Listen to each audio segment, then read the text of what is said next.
So in season 2, you play Ace, which is kind of really known as the town bully. True. Now, I was wondering, how is it like playing this role? Why did you choose to accept this role, actually compared to your other roles that you've done in the past?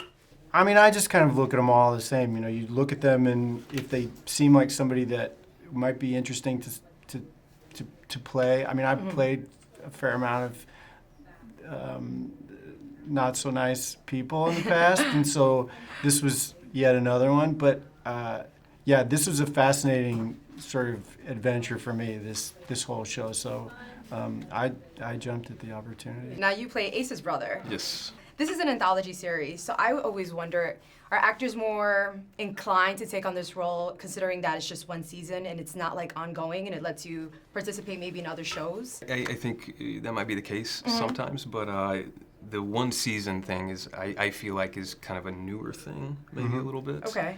Not new, but It it's is a little more true. prevalent now. Exactly. You don't see a lot of anthology series out there right Yeah, now. which is cool because it gives, you know, it gives each season kind of its own story and its own kind of standalone, and so I think it's cool to do. It's those. like good and bad, because the good part is that if the show is not very good, Okay. then you don't have to do it the next season. True. No, but if it's but also, you know, in our business we're always looking to, like, you know, it's nice to have a little job security, and so it's That's true. It's And sad. this season is tough too Yeah, because it's it's sad. such an exciting season. Yeah. I'd It love is. to come back Yeah. and do a season 2. Yeah, you know, you want, when you meet people, like, this has been a really great experience, and so for me, you know, I'd be happy to sign up for 6 or 7 years. I know this was also inspired by like the Stephen King's like library and his novels. Did you guys ever read his novels before, kind of get familiar with his work and his themes? I read quite a few when I was a teenager. Pet Sematary was the one Your that favorite? just kind of messed me up for a while. Yeah, That was yours. I did not like cats for the longest time after that. Really? Yeah, but I was young, and his works I've read quite a few since, but Pet Sematary was. Number 1. What about number you? one. I like The Stand. Okay. You know, The Stand was sort of I mean, I've read a few, Shining and It is really scary. But I always loved The Stand. I felt like he has a kind of insidious horror. You know, there's like a forgetfulness that is sort of a part of the sort of general psyche of the people that I find really interesting and scary, but also, you know, he just sort of puts his people in scary sort of situations that they've created kind of themselves. Not only are there, you know, cars that kill people and dogs and things like that, but there's also, you know, kind of self-perpetuated horror, which I think is really interesting by him. I did a lot of research and I saw that you're a type 1 diabetic True that. and you do a lot of, I guess, advocacy for I do. diabetes.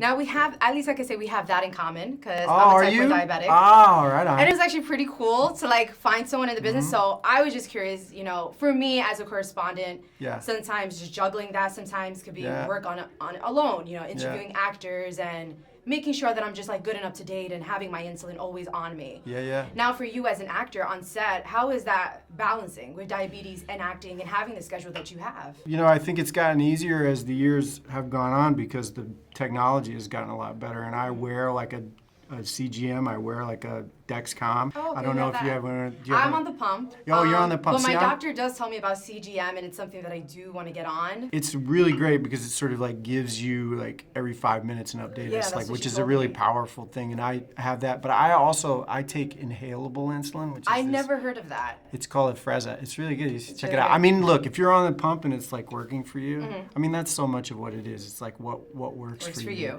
But for me, this way of doing stuff has been really great because it's hectic. You know, it's like Yeah, it nothing's the is. same as. Your numbers are always up and down, and you're all That's over right. the place sometimes. That's right. For me, it was refreshing to see Somali actors Yes. in this season, I have to say. So what drew you to the script? Because I know for the storyline in the first beginning episodes, you see like a clash of two communities, the Somali community amongst the other community in the season. Did that particularly drew you to that, to the season and joining it? It's very interesting because I class myself as an actor, so I get scripts, and this was really great because it was a specific character who was Somali, and I was like, great, I can bring in that kind of history, that knowledge, the language that we share as siblings together, so that was really awesome. But also definitely just to say they're Somali, but they're American and they're citizens here, and they exist. It was just wonderful to see a fully rounded character for once. What drew me to it, it was the script, you know. I mean, you know, when I read, this was my first, basically, big TV show for me. So it was exciting, and, you know, it was Stephen King's. I read it, and I loved the script. So, you know, it was wonderful. So has this like motivated you to maybe do more horror themed like shows or even movies? Interesting. Well, you know, we have to see how this thing comes out. I'm really excited about it, but you know, Well, I've seen a couple of episodes so far. So You- good. look at you. Yes, Good, there you I'm already go. up on You've it. seen Well, more than yeah. You guys haven't like seen yet? you haven't No? seen yet. No. It's a special one. Now, having seen the first 5 episodes, I feel like it answers a lot of questions, but it also poses a lot of questions to fans. Now, when you get the script and you start filming, do you already know the scope of where your character is going for that season? Or is it like a surprise to you when you're filming every episode? Yeah. Well, Dusty, he's brilliant, the showrunner. He's an absolute brilliant human being and a very clever man. He gave us the option, so for me, he was like, do you want to know where she ends up? And I was like, no, because I didn't want to play the end. Okay, I you wanted to be surprised. Exactly, and I wanted to just be in the moment in terms of Nadia's journey. So I wanted the scaffolding and the framework to a certain extent, but I didn't want to know how it ended. Okay. I wanted to go on that journey with her. What can fans expect in season 2, considering that it is an anthology series? New cast, new storyline every season. What Yeah. can fans expect? I think part of what we were excited about doing this year was to take a kind of iconic Stephen King character and throw her into an entirely new situation and help us understand how she got to where she was. So Annie Wilkes is kind of at the heart of this season, and when she arrives in Castle Rock, we start to wonder whether she's going to have a bigger effect on the town or the town is going to have a bigger effect on her. And as she starts to meet all of these other characters and the people who have been in this town for a long time, we start to see the effect that she has on them and that they have on her. Was Stephen King in any way involved in the process of like maybe choosing or developing these characters, or even with the smallest details in the show?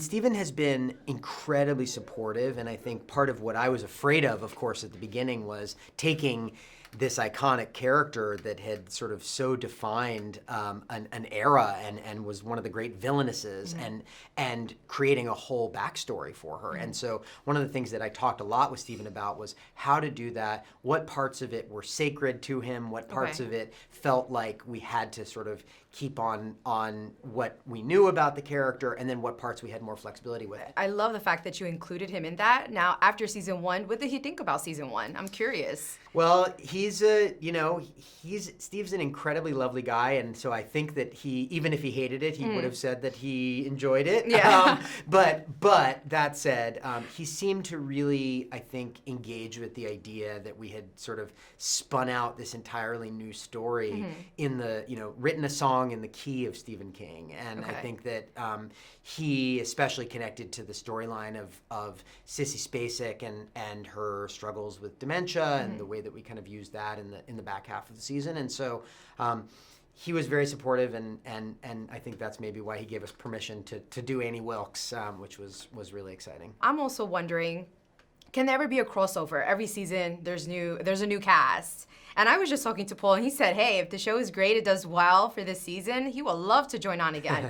So would that ever be a possibility in the future where maybe characters can cross over to the other seasons? Absolutely. I mean, one of the things that Stephen King does that's so amazing is he'll sort of plant these characters that you'll see in one book, and then they'll come back 10 books later in a totally different context. So, like, there's a character in Salem's Lot, the book, that reappears in the Dark Tower, and I think the idea of being able to not only work with some of these amazing actors again, but also to take these storylines even further, or to flash back to a part of the storyline we hadn't seen before, is really exciting. I mean, I think we wanted to tell, it's an anthology, but at the same time, Sam and I, when we first came up with the idea for the show, is that we were going to tell an 8-season long story that kind of connected all of these threads, just maybe not in exactly the way that you expect.